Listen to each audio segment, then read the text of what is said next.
Bears beats Battlestar Galactica.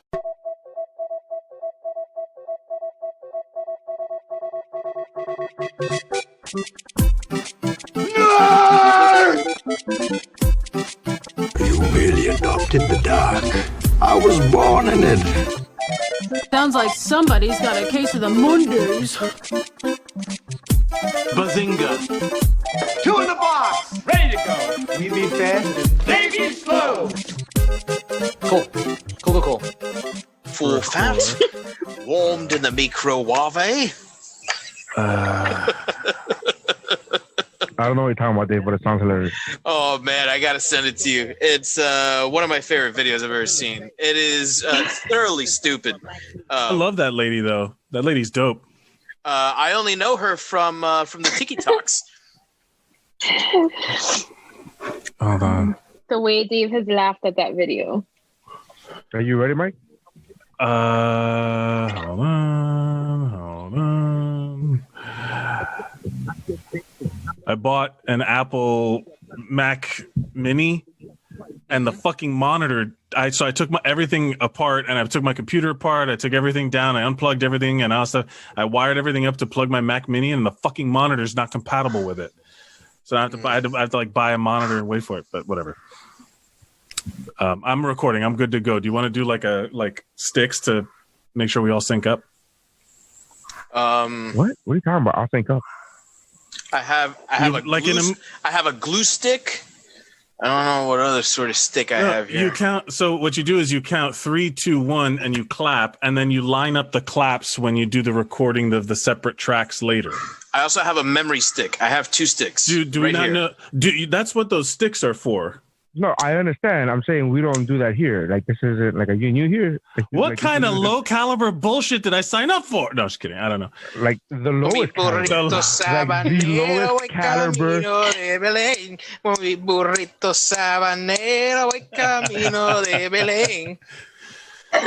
And we're recording. Oh boy. Welcome. Can we get this? You're stuck with me now, you motherfuckers.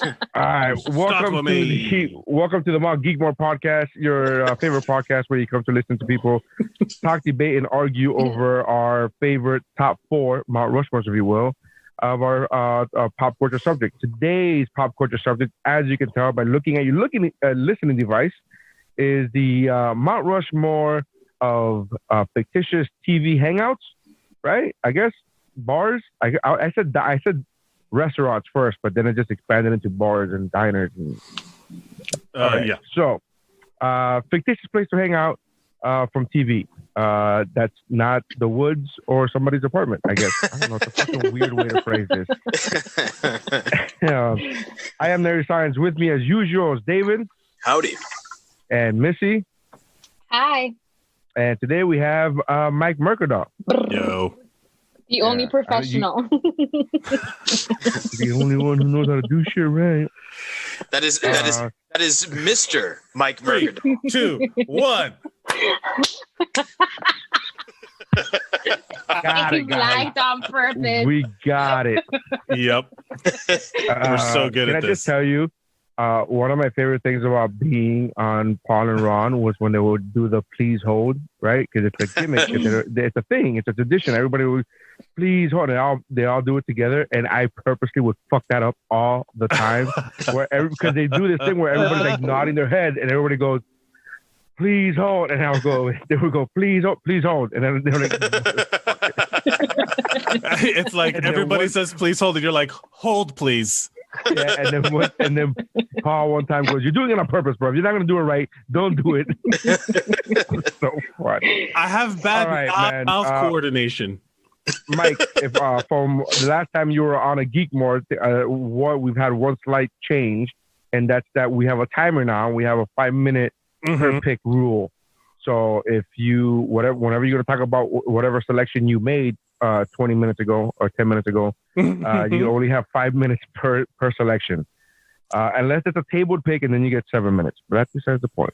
Anyway, you're acting like I don't already listen, baby. 7 minutes in heaven. Seven. We can't talk about that show anymore because that guy did that thing. What? Multiple times. Multiple times. But the daughter also did that thing. Justin Timberlake. Am I right?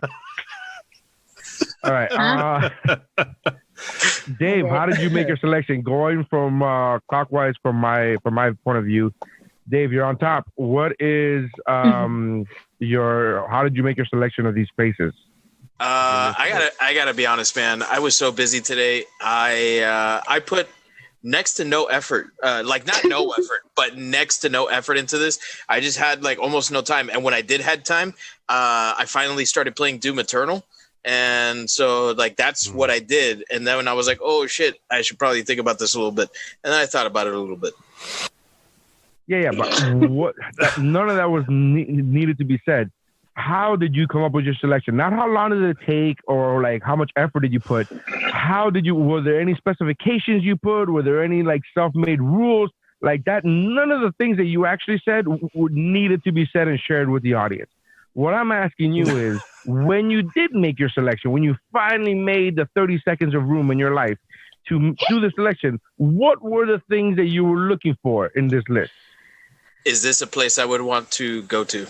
And there you go. Drink. It's a place. There you go. That's a good one. Mike, how about you? When we called you 8 minutes ago and we asked you, can you be on this mountain? Of all the people in the world, that I think would have this list like already at like in my mind, it's me. Like that. I'm glad you called me because immediately I was like, oh yeah, I got 4, sure, no problem. But they're all places that I have to like the property of the like. It can't just be like, oh, that's a cool place. I have to like the whole kind of thing of it, like the whole show or the movie or whatever that it's a part of. And then well, it's not movies. It's only shows. So FYI. Oh, that does change one of my things then. Okay. Making sure you're aware. Good. Thank you for telling me, because then I'll take it off and I'll put it in honorable mentions because I'm going to mention it no matter what. Okay.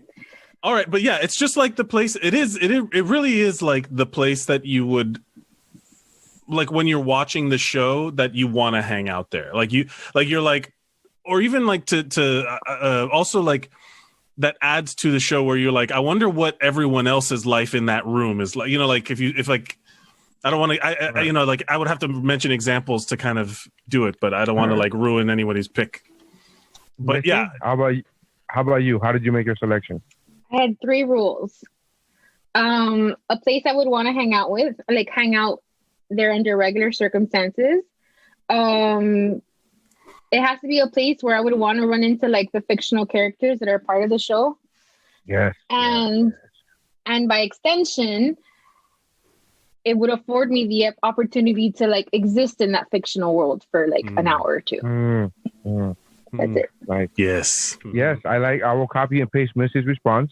And, cheater. Place it here. This is the voting guide all over again. I was. It's one of those things, and one of these, I think. Maybe 2 of these shows, while watching the original run, I was like, man, I would love to fucking go. Like, it was like one of those, like, man, I want to hang out there. I want to hang out with, you know, ABC person. And I want to do, you know what I mean? Like, it's one of those, like, I don't know. So, yeah, definitely want to hang out there.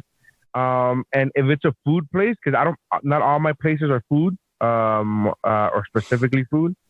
But if it's a food place, I made sure to pick a place that in the show they mention how good the food is, because there's like a place, and if it's on anybody's list, just don't mind me, but the diner in Mike and Molly, I love that show, Mike and Molly, and the diner is it's a regular diner, but they're always talking about how bad the fucking food is there, and I'm like, I do not want I do not want to. You wrote a fictional world, just make the food good there.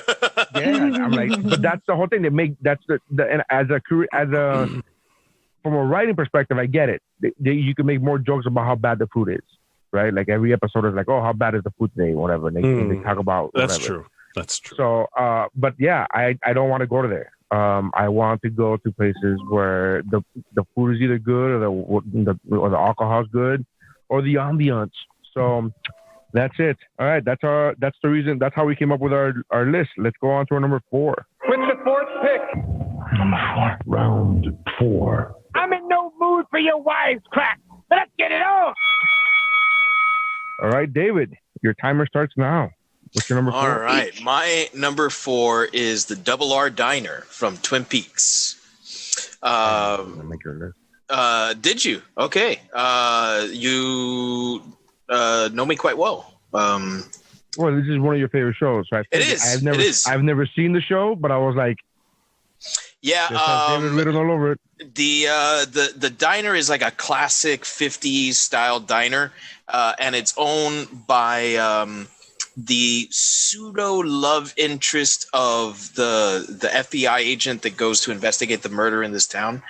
They kind of have this flirtatious thing that goes on there, but he stops in there for a cup of coffee in just about every episode, and he does some of his best thinking.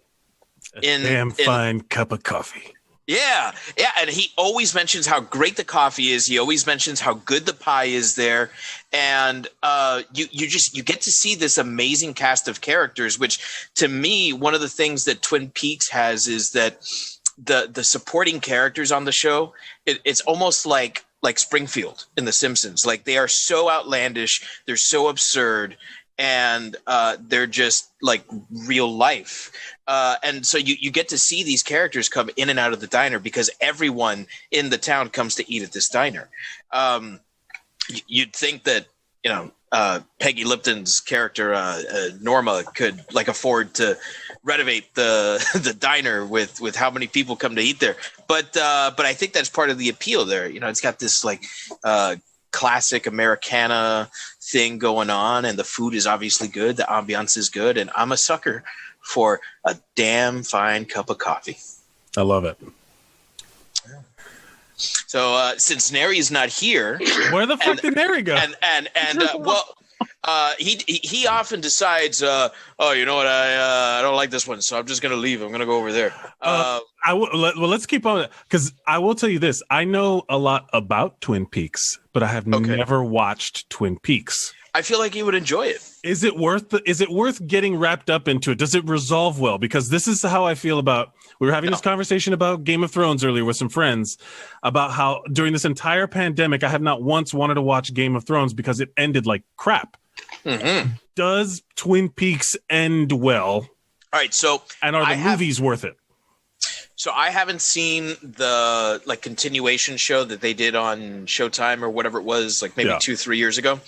I didn't see that.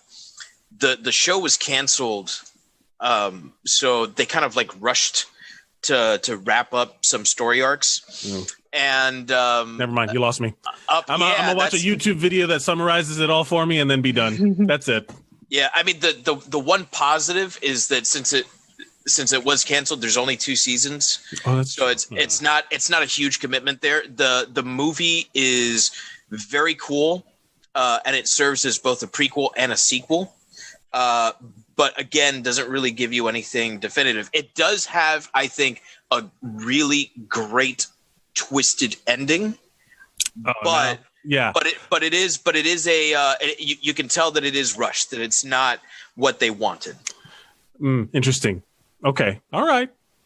And that's of course not having seen the sequel series, so can't really tell you about that. All right. So we had a double R. Mike, your time starts now. What's your number 4? My number 4 is the Max from Saved by the Bell. Table. Nice. Table. I knew it would be.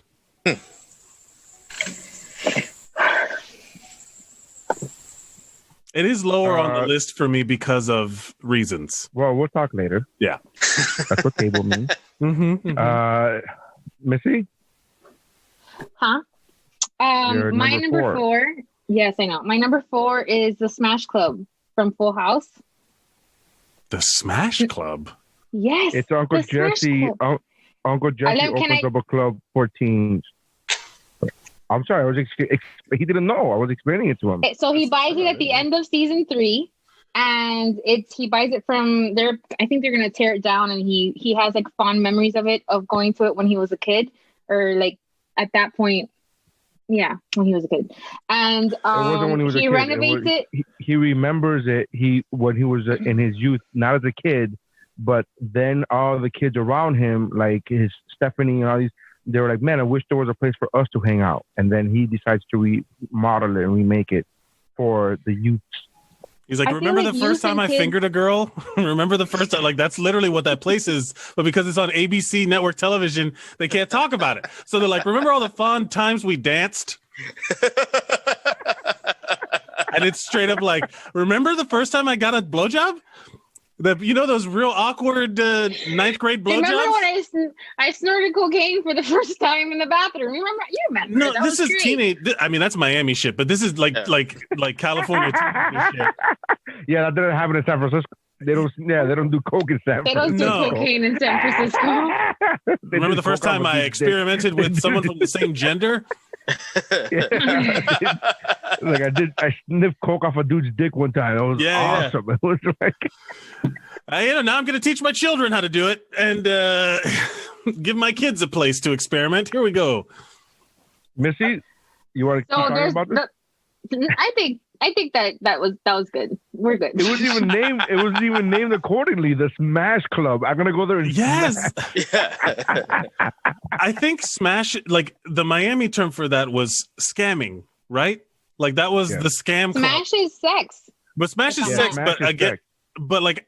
but it was like for kids, right? It was like the teenager place. Like teenagers, yeah. Yeah, there were all ages places in Miami back in the day. I remember those places, but they were like Hot Wheels. Hot Wheels. Yeah. Yes, Well, stuff happened there. There was this club in Sunset Place. What the hell was that called? I can't remember. I don't know how. AMC theaters. No, No, it was a club. It was a teens club. Theater. No, but at Hot Wheels, there were times where I would still I still think about going like the age I was when I went to Hot Wheels, watching booty dancing competitions in the middle area of Hot Wheels. And still feeling weird about it. I'm almost 40 and I'm still like, that was just not cool. Like, I'm like, I don't like that I was there. I don't like that. All of that was bad. Me and you are very different.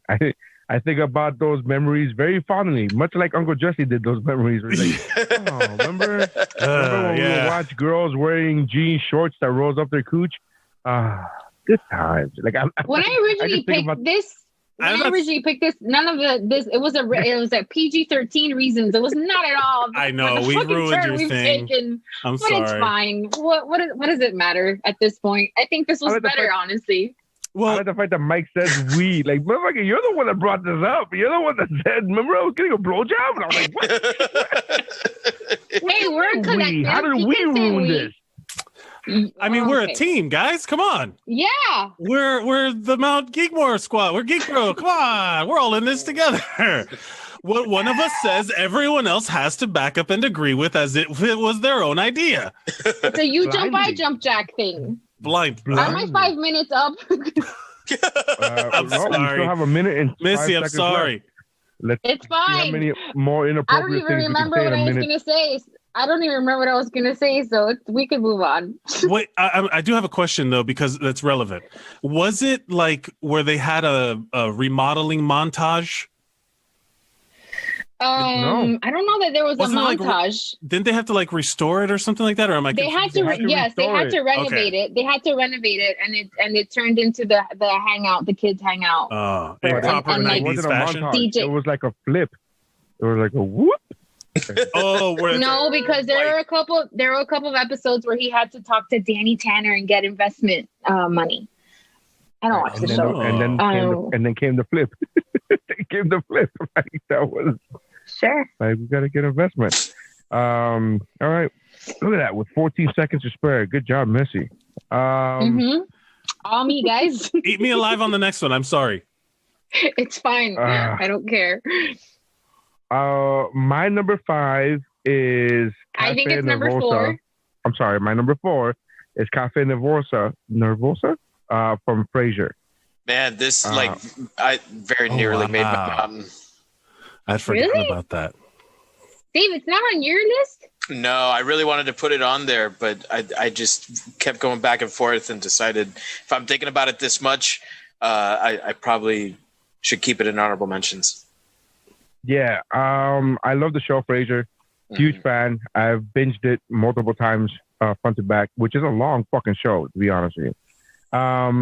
But they're in there every day. I'm pretty sure, like every single episode, they went to Cafe Nervosa. I'm like, if they missed a day, it's maybe like during one of the weddings they didn't go there. I don't know, like, but it's in there a lot. Of the 200 and I think it was like 210 episodes. I think like I would dare to say over 200. What they spend in the cafe. Either way, it's very much a Starbucksy thing without having to pay the licensing for Starbucks. And I'm down to hang out at Starbucks with Frasier and Niles. Well, it's like it was Seattle, and that was like the time where coffee snobbery was like climbing, right? Like that was all time high. Yeah. And in a show about rich snobs in Seattle where they're super coffee snobby, this is like, and they Next were level. so like, and you know, they had so many jokes about Niles getting this crazy coffee, which nowadays is completely normal. Like for us, it's like, yeah, non-fat, you know, mochaccino, whatever, and we just go on and on. But at that time, it was a joke. At that time, we were like, look at this guy ordering these crazy drinks and not just a regular coffee.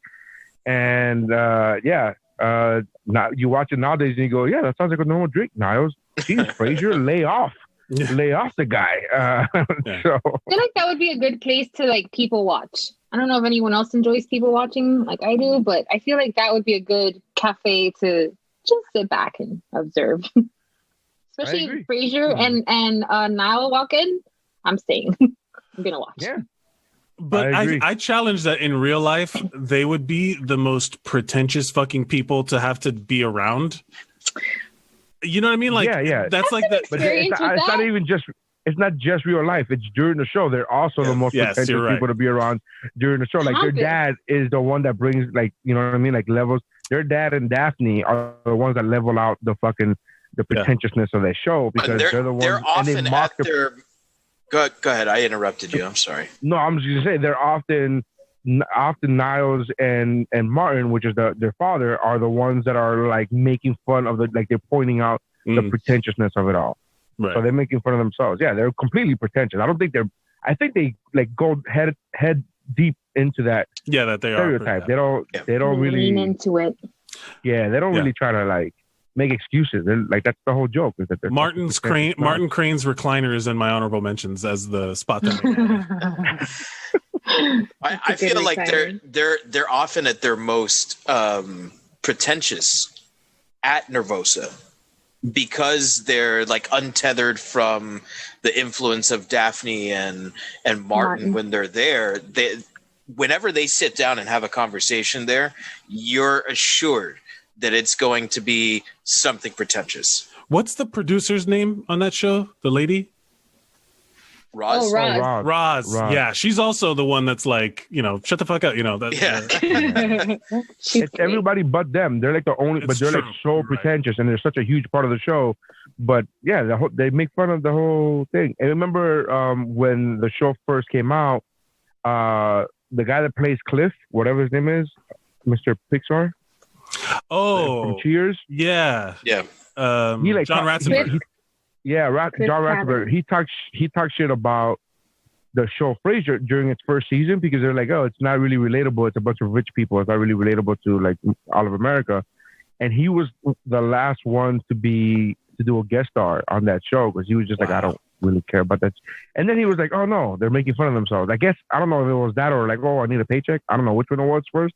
Hey, like this was still a few years before Pixar came out, so he didn't have that constant Pixar paycheck coming in. Right. But he was like, yeah, okay, I guess I'll do a guest spot. I guess I'll do a guest appearance on the show. But all right. So the number 4s were the Double R Diner from Twin Peaks, the Max from Saved by the Bell, the Smash Club where everybody gets laid, Full House, Cafe Nervosa from Frasier. So those are the number 4s. Good list, guys. All right, here we go. Round 3. 3 is a magic number. Yes, it is. right, number 3, David.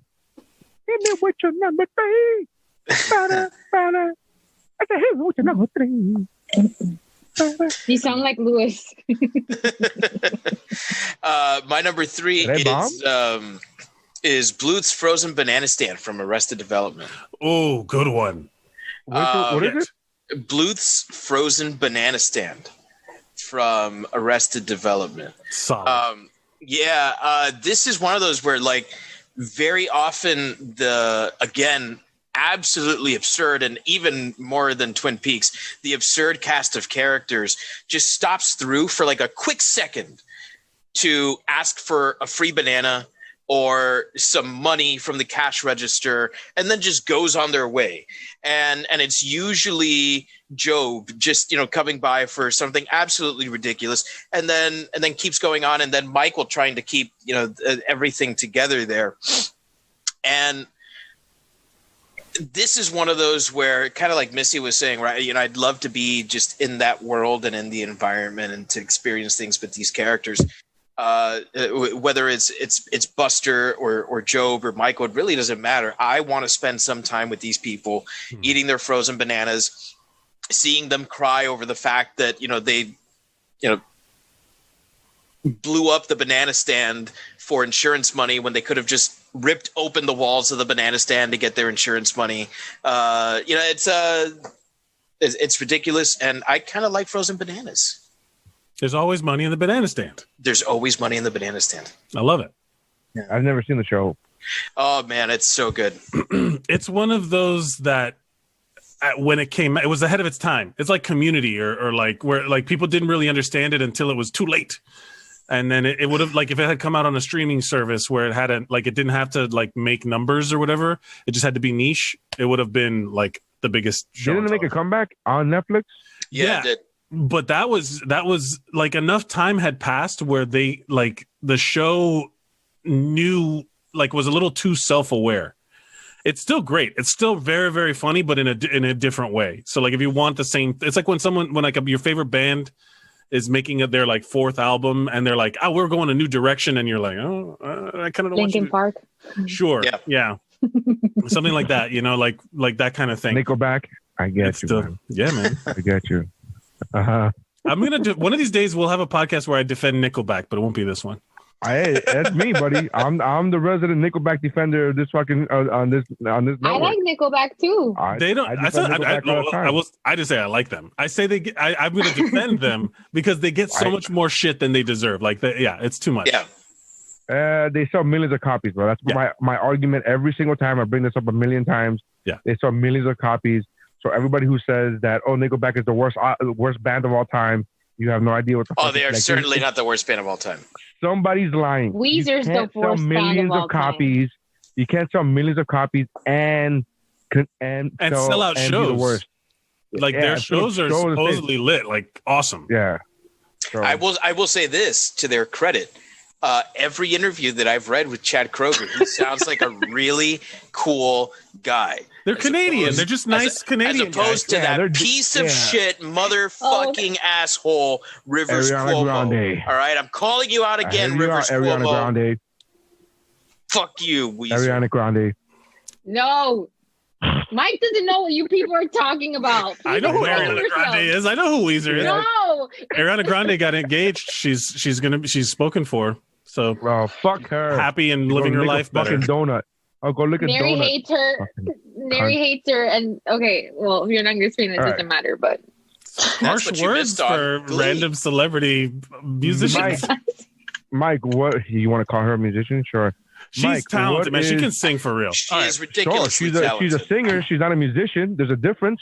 All right, DJ. Whatever. Yeah. DJs are musicians. They make music.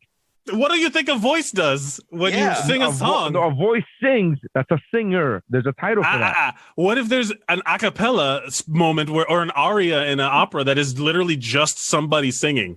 Okay, then show me Ariana Grande doing that. Every time she sings a song, it's her singing. Yeah, I mean, come Barry, on. you've made some a singer. stupid fucking arguments in your time, and I think this Saying a outstupid's DJ all is a of them. musician and saying that a singer who writes music is lyrics and sings songs is not, whether you like him or not, this is just flawed logic, my friend. This is not going to work out for you. No, Ariana Grande licks donuts. Go fuck herself. Give me your number. Give me your number 3, Mike. Hurry My up, man. number, Give me your my three. number 3 is the Crown and Anchor Pub from Ted Lasso. Have you guys watched Ted Lasso? I haven't What the seen fuck this is? yet. I don't know any of these words that you said, man. No, Ted Lasso. I've heard amazing things, but I Ted haven't seen it yet. Lasso is my favorite new show of the last, I don't know, few years, like this for 2020 for sure. I'm watching it again. Ted Lasso is one of my favorite things You ever just since. pointed at a blue blanket behind you. Because my TV is behind. Well, the mess of my apartment is behind that blue blanket.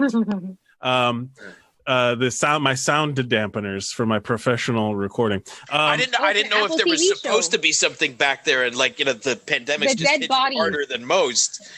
Guys, Hoarders will be. I'm coming up on a new episode of Hoarders soon, so I need to hide from. No, Fucking brag about your TV credits, bro. I know. No, okay. So Ted Lasso is You about. think those people like that are hoarders put that as a TV credit? Your next comedian, you may have seen him on Hoarders. Give it up for. Actually, that would be a credit. I mean, credit. yeah. As long as I got a Yeah, good seen him chunk on of Hoarders and material. Intervention. He was on season 3 of Interventions and Hoarders. Please put your hands together. Yeah. But no, Ted Lasso's great. It's Jason Sudeikis is it's feel good positivity. Like it's all the stuff that I was like craving this year. It's funny. It's very well written. The dude from Scrubs, the producer from Scrubs, Bill Lawrence, and all these other shows, he did it. It's R-rated. It's British, but it's also American. And then there's this pub where they kind of all hang out, and the hooligans at the pub become kind of part of the casts, kind of like, or part of like, he interacts with a lot of different people on the show. And Wait, is Ted Lasso the one where the American football coach goes over to Yes. coach soccer? yes, All right, yeah, I was watching the first episode and I was like, all right, I get it. I love it. If there's definitely an arc. It feels one note the first episode, but then it like develops, and it's very good. It's heartwarming. It's funny, and then the pub is literally featured very predominantly, and it looks like a fun hang, like British pub culture. But also Ted Lasso's great. I'll sing the praises of Ted Lasso whenever. But yeah, that's my pick. That's my number 3. Okay, Missy, what do you got for your number 3? My number 3 is McLaren's. McLaren's Sorry? Pub. Oh, McLaren? Cable. Cable. Yeah, I figured. I don't even know what that is. Honorable mention. How I Met Your Mother bar. Table. We'll talk about it later. I'm sorry, I'm not allowed to talk today. Is that what we're doing? All right. My number 3 is JJ's Diner from Parks and Rec. Oh, that's on my honorable mentions. Me Honorable too. mentions as well. I feel like both of you didn't remember that this was a thing until you heard me say it, and you go, honorable Yeah. mentions. I'm adding it to my honorable mentions. You don't know me. It's, You don't it's know right my there. process. Look, honorable mentions. JJ Steiner. Parks Yeah, that's really. and Rec. There we go. He JJ. make you. Yeah, I think of all the places that I have on my list, that's like the place that must have the best food. Because I mean, the amount that Leslie and Ron eat at this place, and breakfast food is my favorite food either way. Anyway, so yeah, a JJ's Diner. I really want to have a fucking JJ's waffle. Oh, Yes. Yeah. Well, that's the thing about diners. Like there's so many good diners in TV and things, and in New York, like that's the one thing here. Like diner culture is like a legit thing. Like people live at these places. Like I didn't realize that it's the same way people like live at La Carreta and they just stay there forever, or Versailles. Like they just hang around all day. Like people hang out at a diner, drink coffee for like 12 hours a day, and then go home. You know, like that kind of shit. Yeah. That's I dig it. I have it's funny because I came up with this list with this topic because I have in my mind I've mapped out like places restaurants and diners that I want to go to that from TV that actually do exist, even if they're not named what they're actually named, you know, or what they're named on the show. I have that whole list in my head. I'm like, I want to go to that place and that place. So I missed it the other day. All right, so of the Parks and Rec though, I would like to go to the Jurassic Fork, where they have or the Snake Hole Lounge, like that. The Snake Hole Lounge would be my Snake Hole Lounge looks lit. I want to go there. If I'm in Pawnee, I probably want to go to I'd be like Snake Hole Lounge. Ron dancing with my little hat. Paunch Burger as well, which we never actually see. Oh yeah, Paunch so Burger. That sounds great. It does sound like someplace you want to go to die. Yeah. I've been to Rainforest Cafe, so I don't need to go to Jurassic Fork. I was making reference. No, I know, but it's like one of those things where it brought up bad memories because every time I went to Rainforest Cafe, I always got fucking gypped. It was always like one of those things where like I spent way too much money here, and this food was very average. So anyway. Very average. Yeah, but there was Cho.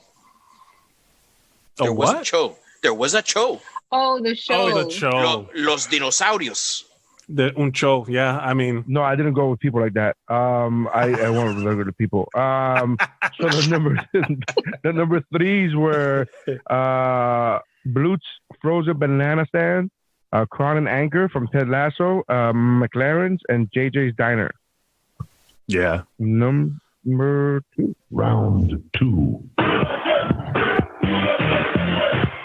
Dose, the sequel to Uno. All right, number 2. Are they getting longer? David. Are the in-betweens getting longer? They get longer before you get to number 1, and the number 1 is super short. David, number 2. My number 2 is Shaw's Bar from Brooklyn Nine-Nine. Ooh, good one. A good one. Yeah, they don't go to Shaw's Bar every episode, but every episode they go to Shaw's Bar, something pretty good happens.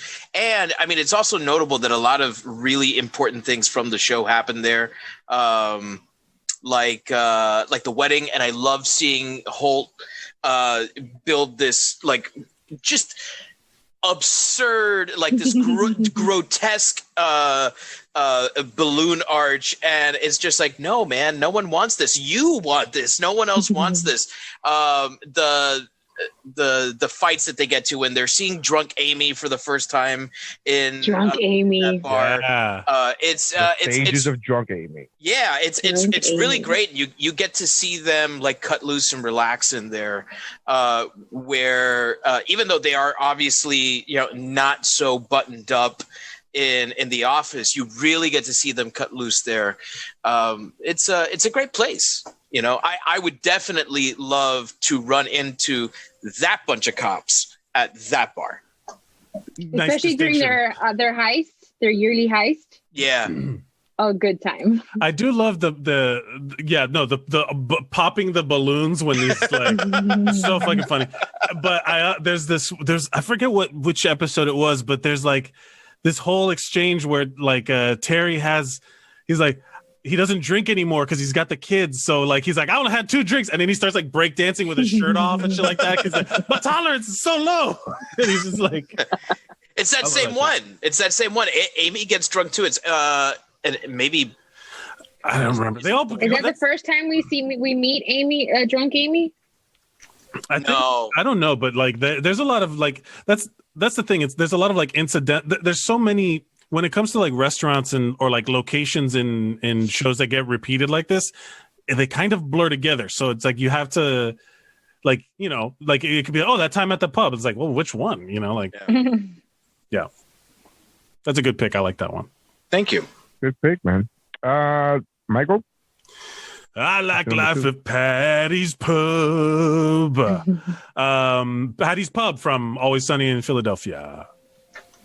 I have yet to get into this show. No, it is. There's plenty of it. I mean, it's like fucking 14 seasons of it. It's a great, like, it becomes kind of like a character in the show. It becomes like there's like the whole episode where they try to change the bar to fit. Like it's like the gang chases an Emmy. Like they're trying to they're literally like trying to get an Emmy for consideration.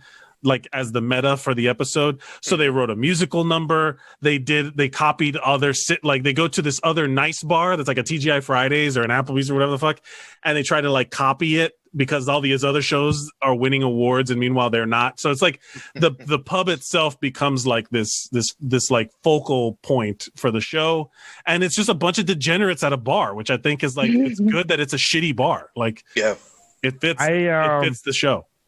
I saw the episode where they unknowingly became a gay bar. Yeah, they didn't realize it. And then they started marketing towards the gays, and that lost them like, because everybody was like, dude, we just wanted a gay bar that wasn't a gay, like we just wanted a regular bar that happened to be a gay bar. And like the fact that and then once they realized that everybody's gay, they started like, they went over the top with it and they went crazy. It was a fun episode. But I've only watched like 1 or 2 episodes. I watched that one, the wrestling episode where they got trashed. I've seen a couple episodes. Yeah. I've seen like 2 or 3 episodes, and they come in with fucking eagles. With the painted on, they drew on abs on themselves. That show, if you follow through with the show, like there's so much of it that you have to do it like in doses. Because after a while, you're like, these people are fucking monsters. Like, fuck it. Oh, they're psychopaths. They're sociopaths. They're like legit sociopaths. Yeah. They're legit sociopaths. But one of my favorite TV shows of all time has a sociopath as a main character, so we get it. It's understandable. But TV, we accept that. Yeah. Missy, what is your number 2? Okay. Now I could have changed it so I don't get roasted, but I'm gonna keep it honest. Is your my number 2? My number 2 is Luke Steiner from the Gilmore Girls. Now wait.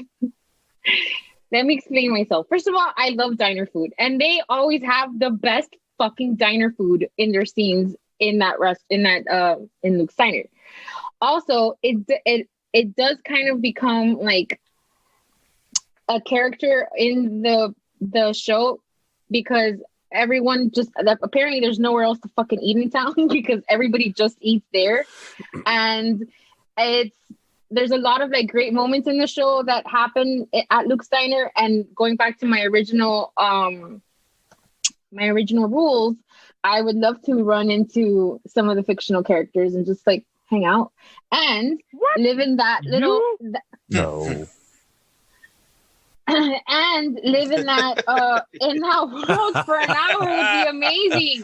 Even though I did visit the Warner Brothers lot in California, and they drove by there, and it was amazing. But yeah, I would love to live because that show obviously dramatizes small town life into very like cookie cutter problematic now that 10 15 years after it first premiered. But yeah, I would love to hang out there and eat a burger because the burgers always look fucking phenomenal, and burgers are my favorite. So that's my number 2. Well, people of color, who gives a shit about them? That is not accurate, but sure. I already said that show is really problematic. Like I watch it now just for nostalgia because I loved it when it was first running. But now that like I'm watching it with 2020 eyes, it's all kinds of fucked up. But there's a lot of shows that during the time of like that during that era of the Friends, like when you watch Friends again, you're like, oh my god, this is rough. Fucked up. This is not complex. This is not diverse enough. This is weird.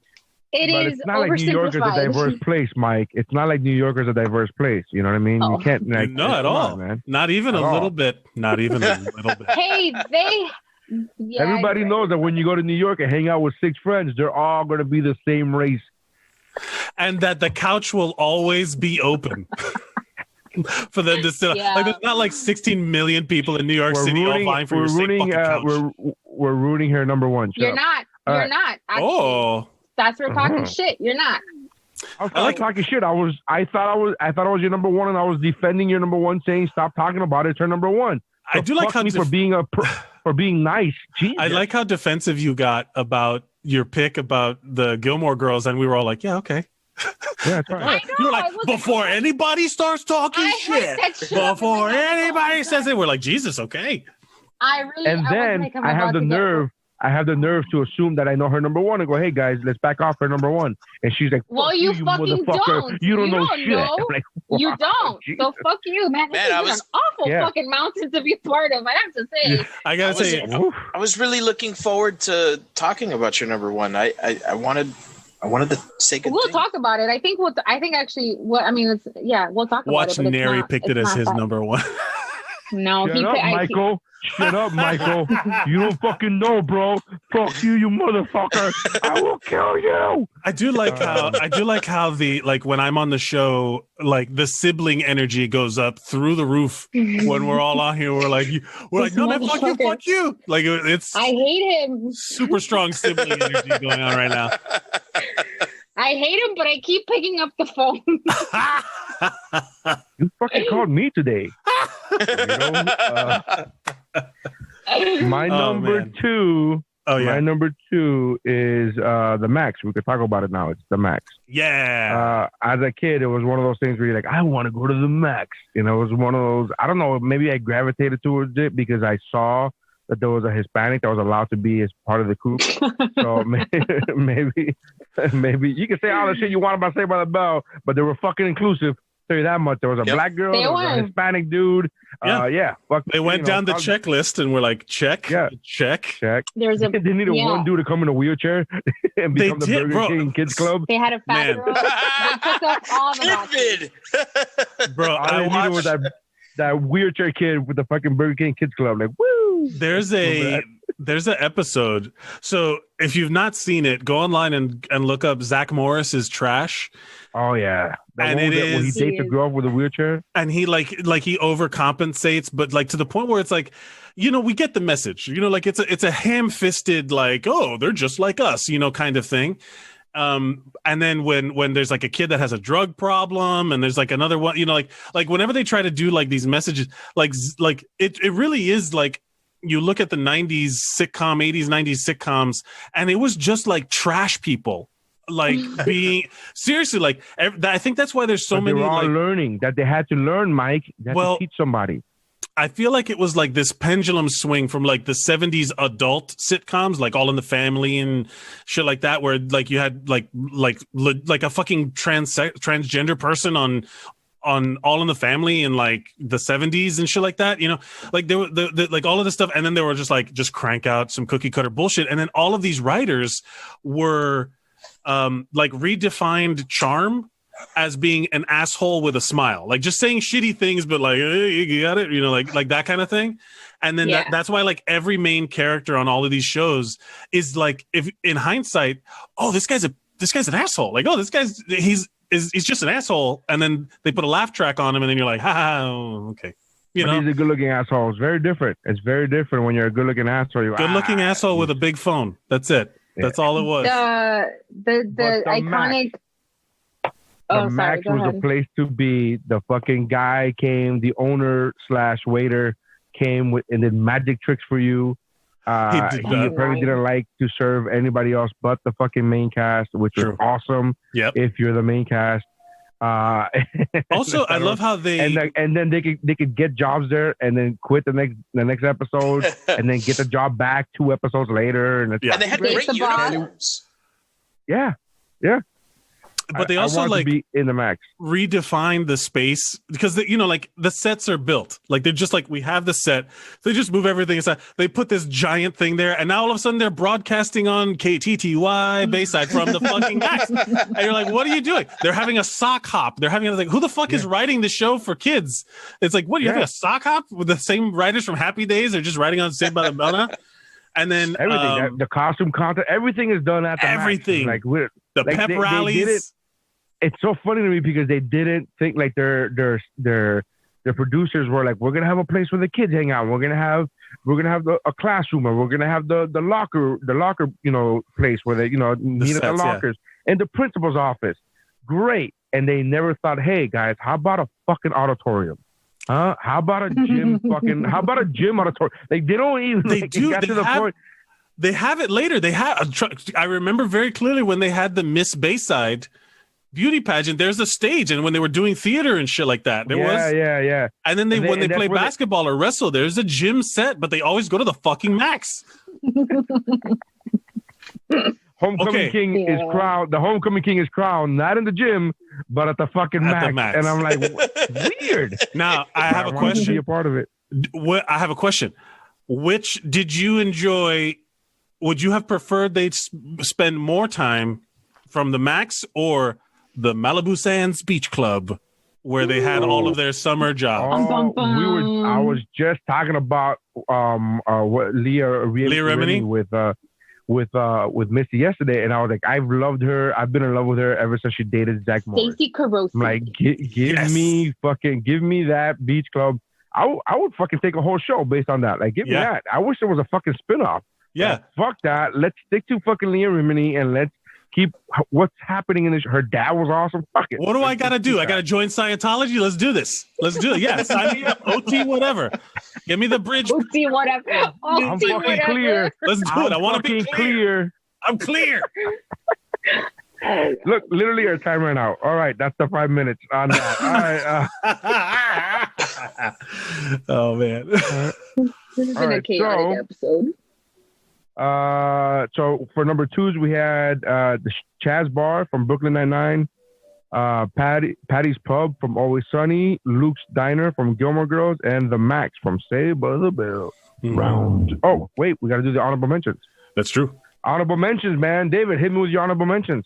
Okay, so from the ones that have not been said, I'm going to go with Merlotte's from True Blood, where all the shit went down. I don't want to be there. I'm sorry. I don't want to fucking go there. But if you're on the show, you're magical. A lot of fucking murder. Everyone on that show is made of magic. Everybody has powers. Yeah. Yeah, but we're not. That doesn't mean that we're going to like, people still died in that fucking diner. A lot. Like a lot of people fucking died in that diner. I want to do some real fast vampire fucking. Where it's like Monk's Cafe in Seinfeld. Right. Oh, I have that one too. Is it Tom's Restaurant? Because that's the name of the real place. Yeah, it's Tom's Restaurant. Yeah. Honker Burger from Doug. They had like just the fucking strangest menu items there. And then finally, I've mentioned the show twice already, but Krusty Burger from The Simpsons. Oh, that was that's one of my honorable mentions too. Yeah. It didn't quite make the list, but honorable mention for sure. Mike, what's your honorable mention? Well, now I want to add the all-you-can-eat fish place from The Simpsons where Homer gets kicked out. The captain's place, yeah. He's like, it's more. I've not seen a man eat like that. That's a man. That's a monster. I just put the honorables from 2 movies though, because I wanted to mention them. The Continental Hotel from John Wick. That's a good one. Yep, the Continental. Again, a lot of people die in that place, guys. No, it's against the rules. One guy dies. Yeah. Oh, one time. And then at the end, yeah, you're right. Yeah, a lot of people died. And then at the end, 1,000 people died. No, but they got called out. They were polite. Look, this is a well-run business. They were like, excuse us, assassins. We are about to all get murdered. Please vacate the premises. And everyone's like, fuck, all right. Again, like, pack up my guns. And then they leave, and then there's a shootout. But there was no innocent bystanders.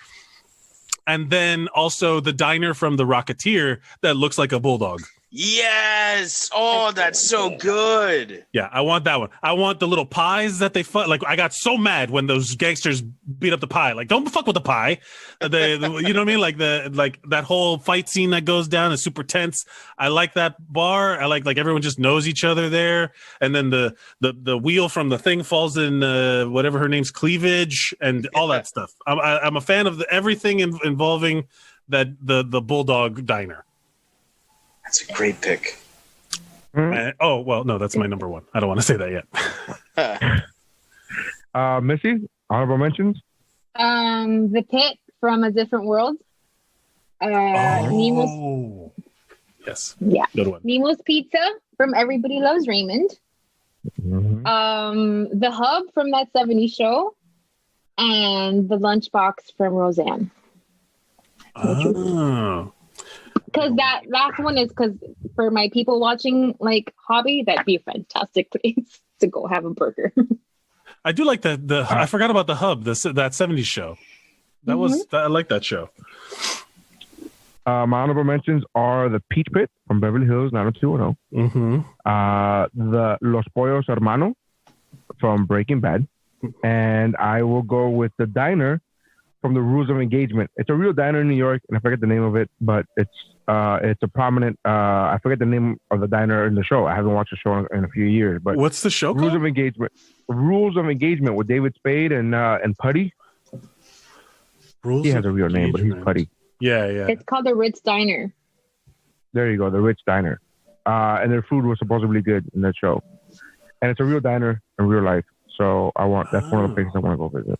All right, that is my honorable mentions. Round 1. This is your last chance. After this, there is no turning back. Do it. Come on.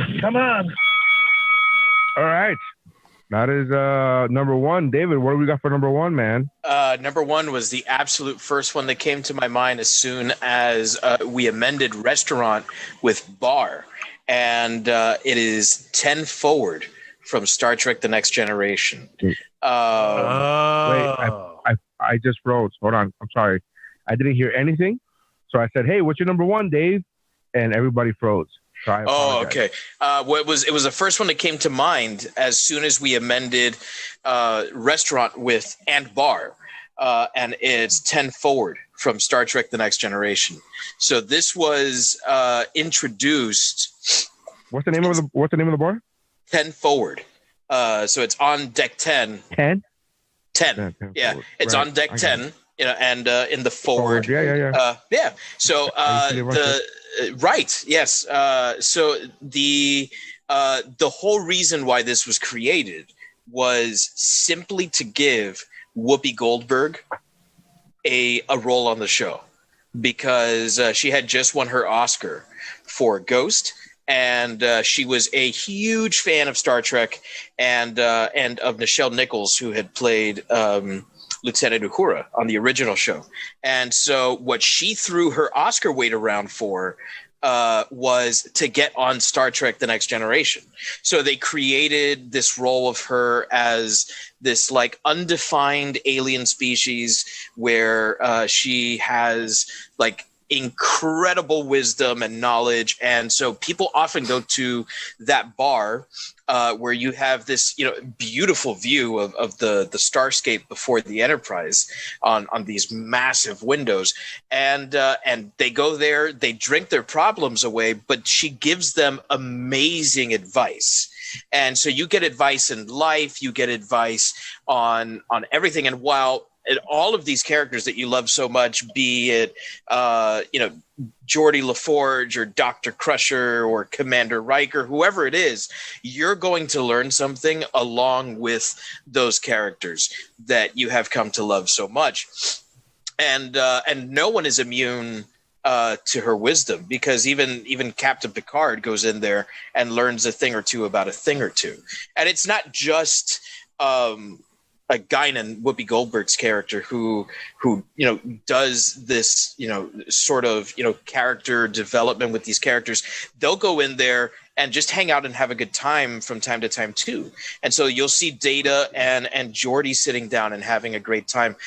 You'll see Wesley having some non-alcoholic drinks with Geordi and having this sort of like brotherly love thing going on. It's for someone who was already in love with the characters on Star Trek, this was a way for you to fall in love with them on an even more human level, because you get to see them outside of the uniform, even though they were still wearing uniform, but they weren't necessarily in active duty. But you saw how their jobs affected their lives, and how they kind of coped with this like really high stress job, and these things that like oftentimes they seemed almost like superheroes, because they could accomplish these impossible things. And then now all of a sudden you start to realize like, no, they worry about it. behind the scenes, they're trying to come up with ways of solving these problems. And so in a sense, you can start to relate to these characters even more. So it was a brilliant addition to the show. Certainly the place that I would most want to go to and have a drink with, and the cast of characters that I would most want to do it with. Well, this was also like the Next Generation ship was like a generation ship where there's like families and stuff. So they had to make it like a city. It wasn't about, it was less military than the original series. So they were like, oh, well, people like, this is basically like a city that's going places, and there's going to be multiple generations and all that stuff. So that's why like Wesley is the doctor's kid in the show, so they needed you need a bar. You need you need to have a place to like be a community. Right. Yeah. I feel like somebody actually went on a ship for the first time before writing this show. And they realized, anybody who's ever been on a ship, who's ever worked the ship, knows the first place you built is the fucking crew bar. Like, that's the first place. And then after that, whatever the fuck else the guests want, but build a fucking crew bar first, man. Yeah. Speaking of Whoopi Goldberg, I saw a clip of her on a talk show where there was some guy who was such a huge fan of hers and like stood up and like thanked her for everything that she did, but specifically for the role that she played in Star Trek, and like the most meaningful, heartfelt thank you of how it changed his life. And he was like a foreigner from a different country. And like when the host asked Whoopi, like, has anybody ever told you that? And then she was like, yeah, but not like that. And she broke down and cried. I'm like, God damn. And this is a show I've never seen and often made fun of the show, but I still was like, oh my God, I caught the fucking fuse of this clip. Holy shit, it was crazy. Yeah. Well, because you probably had that something happen for you, like you've really connected with something, and you would like, if you told them, you would like, if you ever saw, somebody important to you. I understood, Mike. Yeah. I understood why I felt something. I understood why. I'm just saying like that. No. Let me tell you how you feel. Like, I understand the premise of the idea of empathy. I get it. I understand what that. No, but what you really meant to say was like, no, here's what happened. Here's what you were experiencing. I fucking know, Mike. I know. I get what I was experiencing. I don't know if you know. No, I'm just kidding.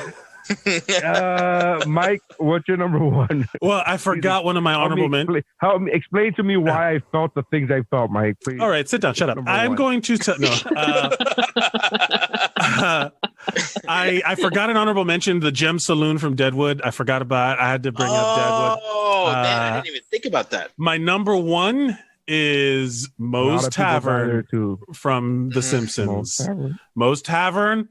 It is a great pick. It is iconic. It is not one that I feel like I would want to like hang out at unless Aerosmith is playing there. And then, but it is it becomes like it's interesting how The Simpsons just grow the side characters become these fully formed like lives where like how much you learn about Mo Sislak's child acting career, right? Like, and then he was like, and then you learn all of these things about. He's also like crazy depressed, like where he's literally like gonna kill himself in like a bunch of different episodes.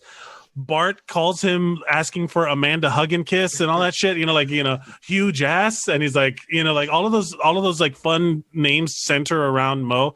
And then Homer's always there. Like, it's almost like a meta version of like the idea of that 70s bar where like the guy gets out of work, he drinks himself into a stupor before he goes home to his family, but it's still kind of wholesome. You know what I mean? Mm-hmm. And then, it's just like this iconic thing to the point where they put it in Universal Studios. Like they have a Moe's Tavern in Universal Studios. So, like a bar where there's like derelicts and Barney is like passed out, drinking from under the tap and all that shit. Like it's not a happy place, but it's done in such a clever way that you're like, oh fuck, this is funny. And I think it's iconic. One of my favorite things is when the few times that you see Marge walk into Moe's and how out of fucking place she looks. It's such that show is great for so many reasons, but I just love the fact that you're like, oh, what the fuck? Like she's so much classier than that fucking place, and I just love the very few times that I remember seeing her walk into Moe's. You go, ooh, this is not She's not supposed to be here. This is not for her. Or like when Most fucking Tavern, Johnny right? Carson was in Moe's Tavern, like as Johnny Carson. The show that's I feel like that's one of the most iconic restaurant bar type things, hangouts on TV. One of the most iconic. Yeah, I would say that and the Seinfeld one, I definitely think are the most iconic one. If we're gonna go for iconic, I think so.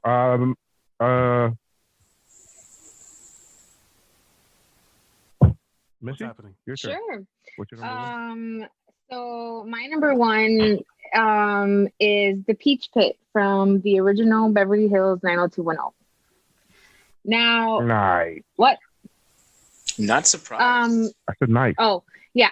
So I love anything that's themed in 50s or 60s. That's like 100% of the reason why I like the Sci-Fi Diner at MGM Hollywood. Yeah, the best place in all Disney to eat. It's the best.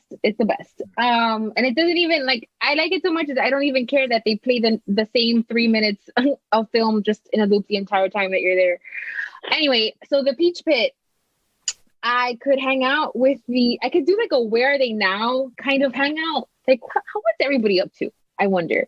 And you could hang out. Well, I don't know if he's still alive, but in the fictional world, I would love to hang out with Nat. Nat always had the best advice when people were going through shit.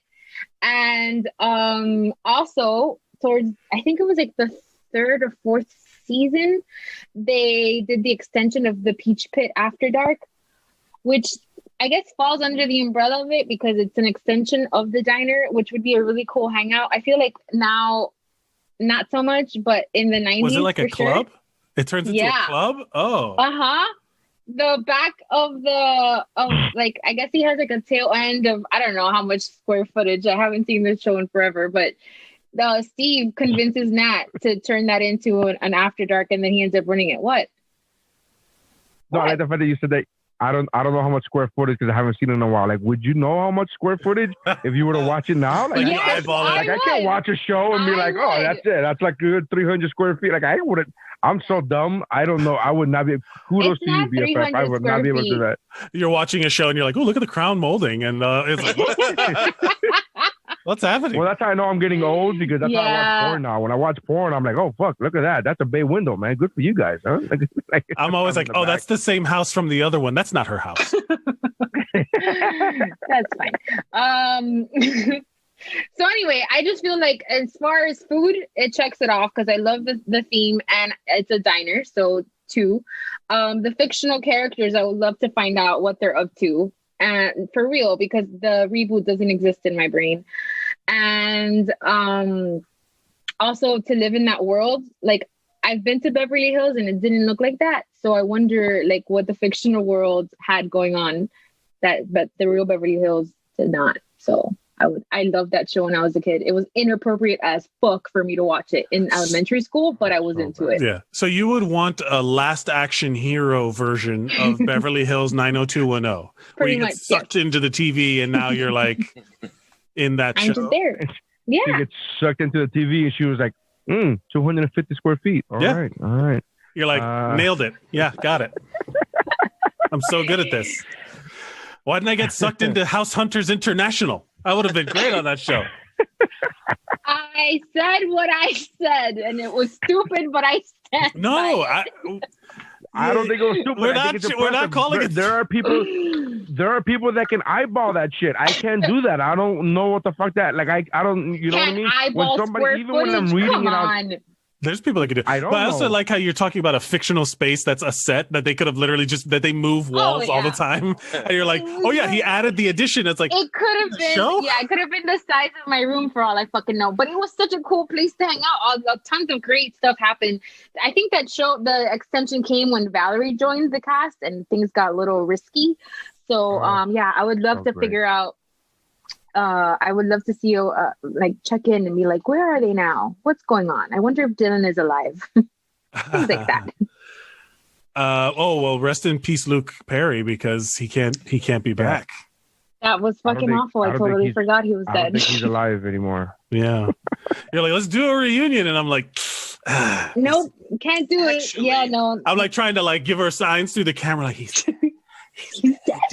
Okay, maybe not Dylan, but Brandon Walsh. I'd love to talk to him.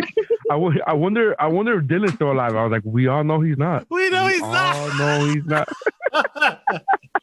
Poor Luke Perry. Oh, we didn't even talk about like because I do think Riverdale and Beverly Hills 90210 exist in the same universe.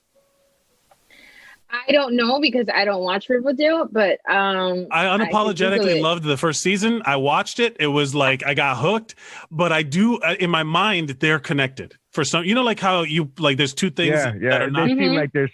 Yeah, they seem like the two different sides of the same coin. Yeah, East Coast, West Coast versions of the same shit. Yeah, it's not just season 1 though, man. Seasons 2 and 3 were equally as awesome. Really? I have to. Yeah.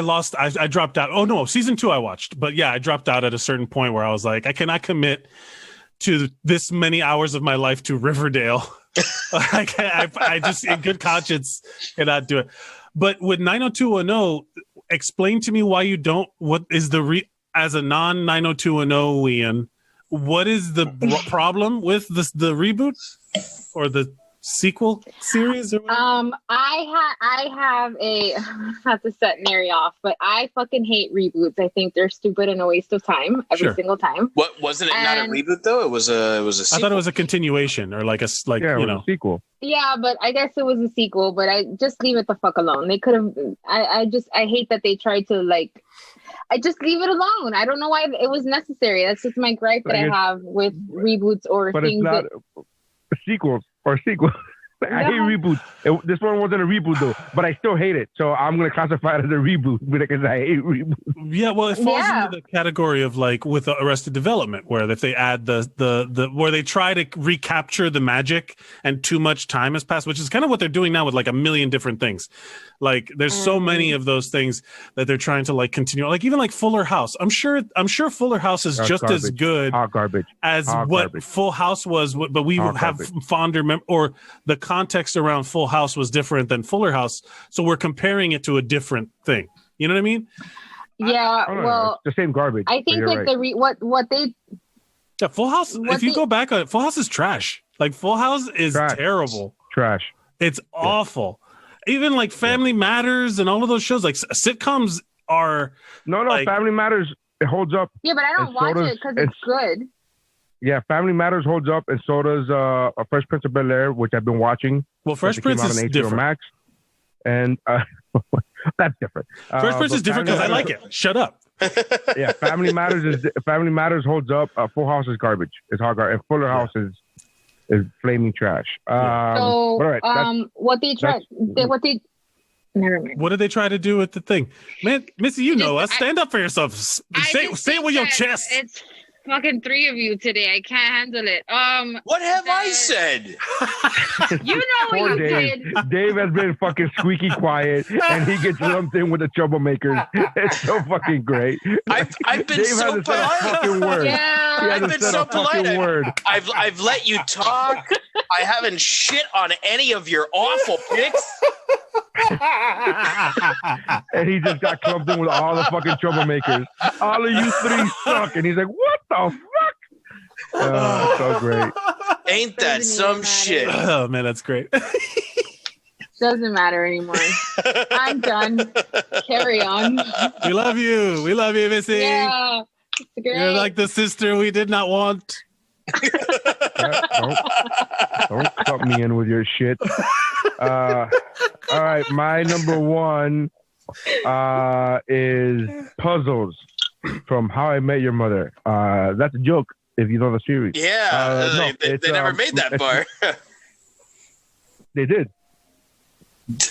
They made Puzzles? So, they made Puzzles. It was in Ted's apartment on New Year's Eve. Yeah. That doesn't count. Yeah, if you would have picked that, that's not my actual pick. That's not my actual pick. I made that joke, and I said, "Oh, joke," and then he said they never made that. And I'm like, "Well, they did actually." So, well, the one thing about a joke is you have to defend the shit out of it. Right. Yeah. Well, that's the way you do your stand up, buddy. So I've been just taking it from you. That's the way. Yeah. Go, I got to fight. Fight. You know me and my edgelord comedy.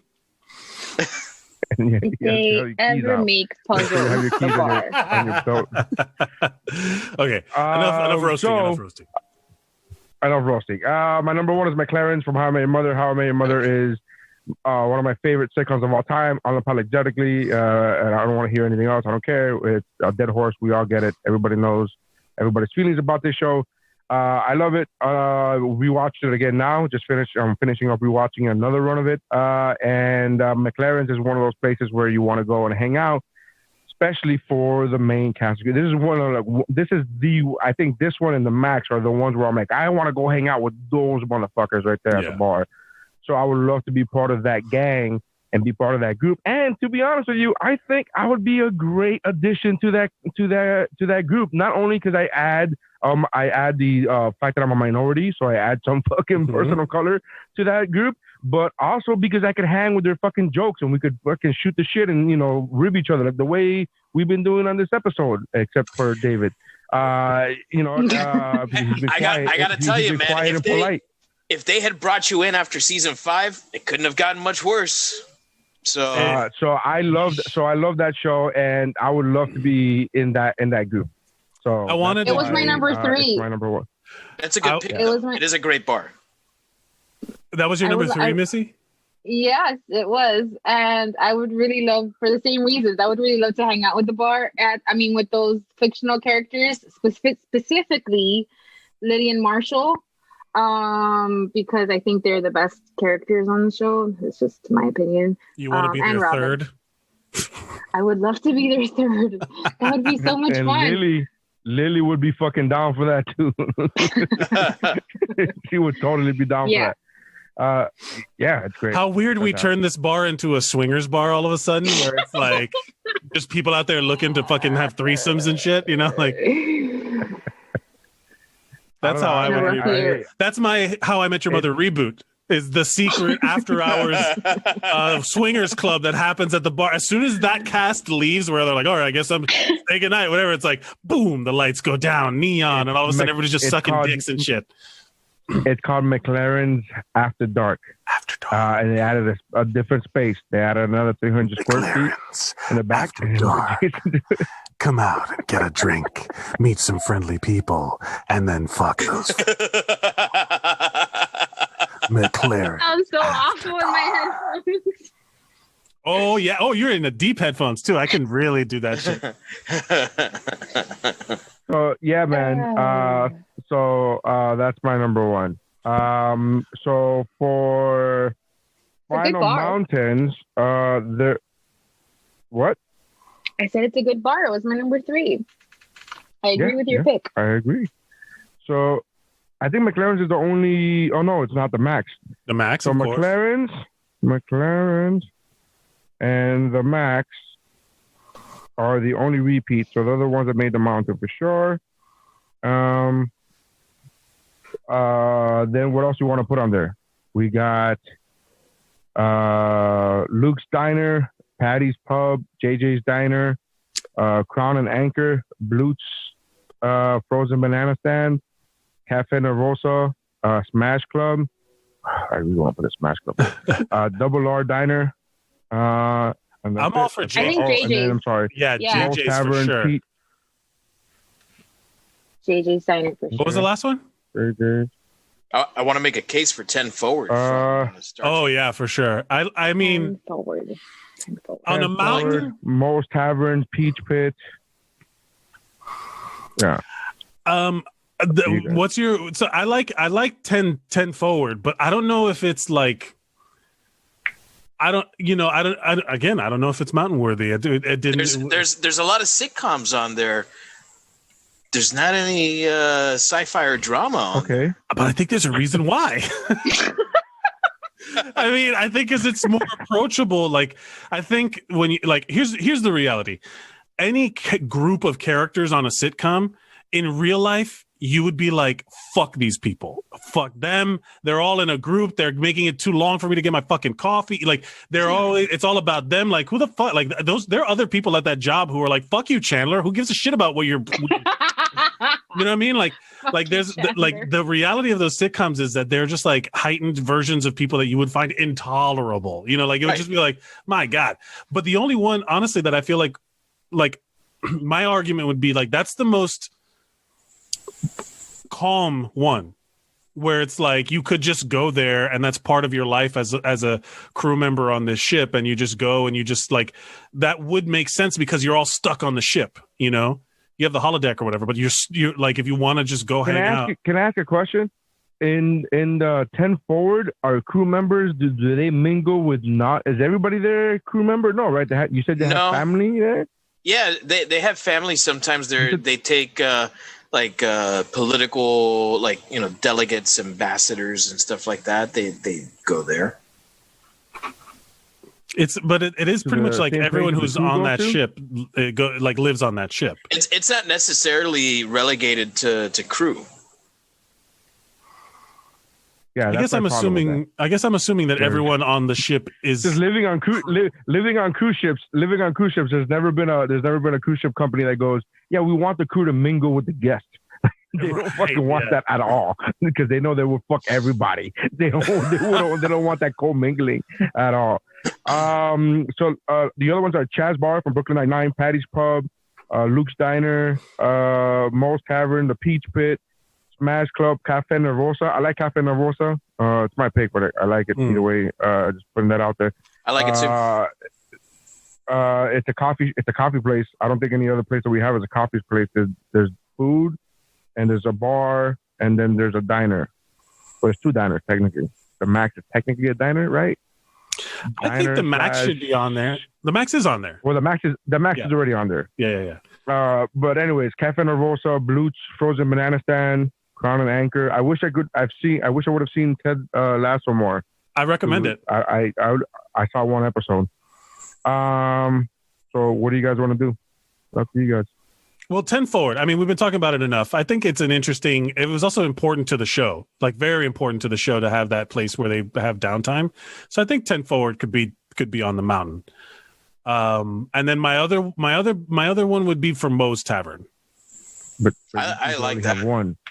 But that's if I could pitch for another one for you guys to. Yeah, no, I pitch Cafe Nervosa, but that's it's a fucking coffee shop. So personally, I'd go for Moe's Tavern over Cafe Nervosa. Plus, you know, you diversify and you get an animated one on the mountain, and I think that's important too.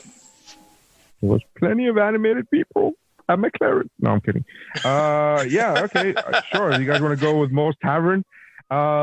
Missy, do you have any say? Do you have any opinion?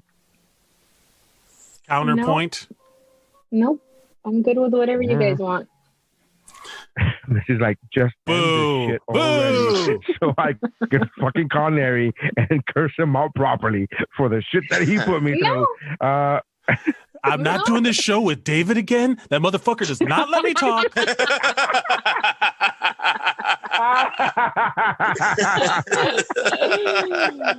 No, you three are there will be none of that. You three. That was my favorite part of this That whole was show. the good part. This whole episode, my favorite part was like, you all three. David's like, what the fuck did I do? Yeah. Okay, so Moe's Tavern. Yeah. Right? Is that what we're going with, I guess? Moe's Tavern? Sounds good. All right. So the final mountain is McLaren's, the Max, JJ's Diner, and Moe's Tavern, which leaves me with one shy of a perfect game. All right. So that's the final mountain. Make sure you check out Mike. Mike, where can they find you? Aside from on this very podcast, where can they find you? Yeah, you can check out Mike Contextualizes the Universe, where I'm guiding Sherpa-ing my friend through the MCU, who has like not seen them all and is just like trying to figure out why everyone loves it. And we're going up movie by movie, and we're up to Winter Soldier, and then the best one. Arguably, we had a lot of fun with that one. I talked about my love for knife flips in fight choreography, and then so sexy. Yeah, the best. And then we also, there's also so Mike Contextualizes the Universe, and then you can go to Missing Sock Podcast Network, Missing Sock Network, Patreon.com/Missing Sock Network. so that you can check out all the other shows on the network, because there's a lot. They're really fun. Honestly, they're really good shows. Not to promote. I want to bring. I want to fold in my two families like it's the Brady Bunch, so that I can put it all together. It's with gonna be more like step by step. Or like, you don't like these fucking people. Yeah. It'll be like West Side Story where there's a dance fight. And then make sure to check out Mike on the other podcast on the Geek Bro Network, which is the What's Up Bro podcast. We promise we're going to get to another episode soon. I know it's been a while. It's been a few weeks, but we got to get to it. Missy, who's also on the What's Up Bro podcast, could be found. Her writing could be found at missywrites.com. Right? Mm-hmm. Did I get it right? MissyWrites.com, and on her Instagram is Missy the Writer, is her Instagram handle, Missy the Writer. Make sure you check her out and check out her writing. Check out my comedy at naryscience.com or What Was His Name. This podcast, along with other podcasts, are in the on the Helium Comedy Podcast Network, which you could find at heliumpresents.com. So make sure you go to heliumpresents.com. Check out all these other podcasts that are amazing from a lot of other comedians, including South Florida's own Ricky Cruz, with Luis Diaz, who happens to be David's cousin. So make sure to check that out. Very funny podcast, very funny guys. And check out the Geek Boat Network, where you can find the other podcasts on the Geek Boat Network, such as the aforementioned What's Up, Bro, the Pero Let Me Tell You, the Mike Valdez one, which blanking on the name right now. Childlike at Best. Childlike at Best with Mike Valdez. And our newest edition, A Dose of Ellie. So make sure you guys check that out at geekbro.net. And that's it. That's how lists are made. Thanks, Mike, for bailing us out, man. Appreciate it. Yay! Missy's gonna murder me later. Why? I don't know. I feel like I'm acting up. Is the show over? We should end it right there. If you could just shut up for long enough for me to put that sound without you interrupting it, that would mean it's over.